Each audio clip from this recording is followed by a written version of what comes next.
ایک دن مولا نصرالدین اپنے گدھے کو گھر کی چھت پر لے گئے اور جب نیچے اتارنے لگے تو گدھا نیچے اتر ہی نہیں رہا تھا۔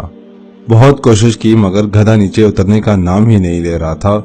آخرکار ملا تھک کر خود نیچے آ گئے اور انتظار کرنے لگے کہ گدھا خود کسی طرح سے نیچے آ جائے۔ کچھ دیر گزرنے کے بعد ملا نے محسوس کیا کہ گدھا چھت کو لاتوں سے توڑنے کی کوشش کر رہا ہے۔ ملا پریشان ہو گئے کہ چھت تو بہت نازک ہے، اتنی مضبوط نہیں کہ اس کی لاتوں کو سہ سکے۔ دوبارہ اوپر بھاگ کر گئے اور گدھے کو نیچے لانے کی کوشش کی، لیکن گدھا اپنی ضد پر اٹکا ہوا تھا اور چھت کو توڑنے میں لگا ہوا تھا۔ ملا آخری کوشش کرتے ہوئے اسے دوبارہ دھکا دے کر سیڑھیوں کی طرف لانے لگے کہ گدھے نے ملا کو لات ماری اور ملا نیچے گر گئے اور گدھا پھر چھت کو توڑنے لگا۔ بالآخر چھت ٹوٹ گئی اور گدھا چھت سمیت زمین پر آ گرا۔ ملا کافی دیر تک اس واقعے پر غور کرتا رہا اور پھر خود سے کہا کہ کبھی بھی گدھے کو مقام بالا پر نہیں لے جانا چاہیے۔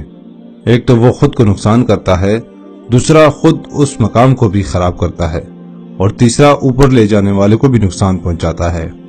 ہم لوگ نااہل گدھوں کو مقام بلند پر بٹھاتے ہیں اور انہیں بڑے بڑے القابات دیتے ہیں، پھر یہ گدھے ہم کو ہی نیچے پھینک دیتے ہیں اور اس منصب کو بھی خراب کرتے ہیں۔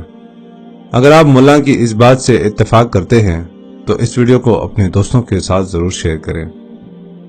ایج اسلامک میڈیا پیج کے ساتھ دیے گئے فالو کے بٹن کو ضرور دبائیں تاکہ نئی آنے والی تمام تر ویڈیوز آپ کو مل سکیں۔ شکریہ، والسلام۔